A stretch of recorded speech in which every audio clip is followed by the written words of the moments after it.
Good morning and welcome from Glenwood Lutheran Church. My name is Pastor Mark Manning, and we gathered together. It's going to be a beautiful day outside today. It is February, and we're expecting 50s for temperatures and sunny.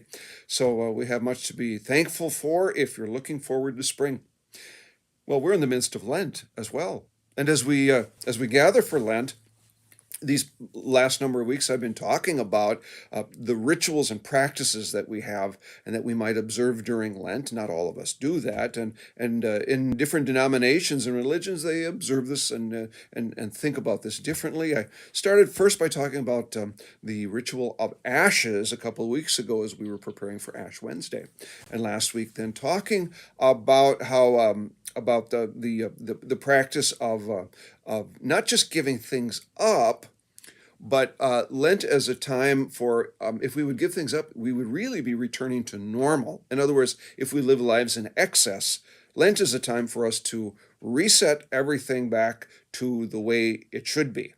Okay, so it's not just a time out of time, but it's the time that we should be living in. Well, this week I want to tell you about something that I discovered as I was doing some more research, and that is that some people will sometimes ask, well, do we have, as Lutherans, do we have a specific set ritual for this time of Lent?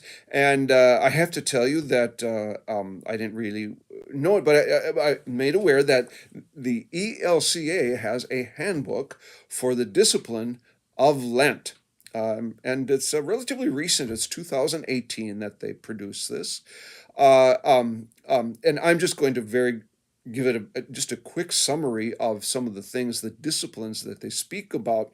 Now, again, these are not rules that we have to follow. It's just information that's generated to help people to make decisions if they so desire to practice a discipline during Lent in the Lutheran Church. The first one of the six is very specific to holidays, or celebrations or observances, and that is that on Ash Wednesday and Good Friday, on those particular days, we would only prepare one simple meal, and it would be without meat. It would be a very simple meal without meat, and that's possibly a fairly simple thing for people to do because you're leaving things out and you're not over preparing, but you're in fact purposefully under preparing on those days. Well, the second thing that is a suggestion or a consideration or even a recommendation is that a discipline during Lent for us would be to refrain from eating meat on all Fridays in Lent and substituting fish instead. And of course, we are very familiar with this from our Roman Catholic brothers and sisters. And if you live in an area where there are lots of restaurants that have Friday fish fries, this comes partly out of that. It's not just a Catholic discipline. It's something that in the ELCA we acknowledge can be a way of observing discipline. And also maybe observing maybe some unity and with our Catholic brothers and sisters, or as I like to say, when they're all eating fish, we're not busy digging into big burgers and steaks in front of them. The third thing is, in terms of a discipline, is to eliminate a food or a food group for the entire season. Especially saving rich or fatty foods for Easter. So, if you're busy saying to yourself, well, I can certainly cut out broccoli for Lent. I think that's not really where it's headed. To cut out something that you didn't like in the first place. The things that we tend to like, high calorie foods that are especially loaded with those sorts of things, that are very rich and stuff, that we would give those up during the Lenten observance, and we would save them. And of course, one thing is we would.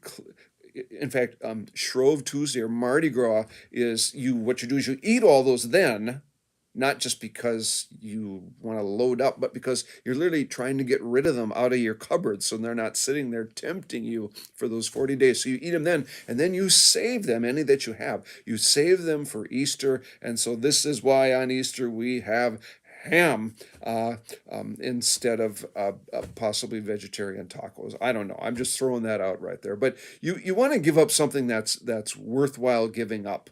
Um, um, so think about that. Okay, don't just give up the things that you don't like, that you have no problem giving up anyway.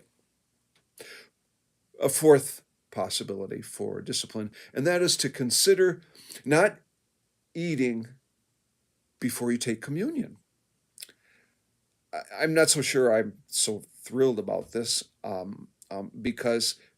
because I'm not sure. You have to really pair this well, so people understand that by it doesn't make you better to receive communion. Okay, it helps you consider what communion is really about, but by abstaining from eating something before you have communion, it doesn't make you a better person. It doesn't make you more worthwhile in God's eyes to receive forgiveness and to see the presence of Jesus. So I'm maybe not as thrilled about this. The fifth one is to abstain from or limit a favorite activity for the entire season and spend that time instead on prayer.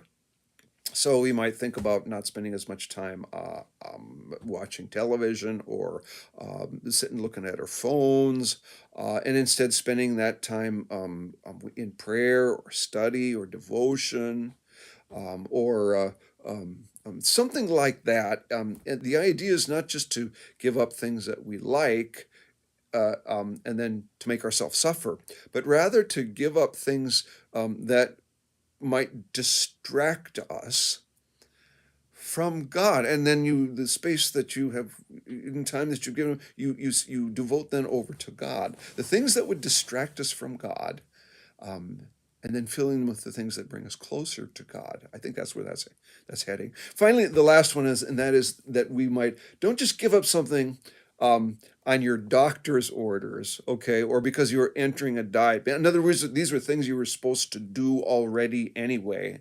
Okay, the doctor says give up. You really need to give up smoking, or you need to lose weight. Well, somebody else is already telling you to do that. These you want to voluntarily give up. You want to voluntarily deny yourself, and so you're in charge of that. You're making the effort, and you're deciding. You're thinking about it rather than doing it because someone else has ordered you to.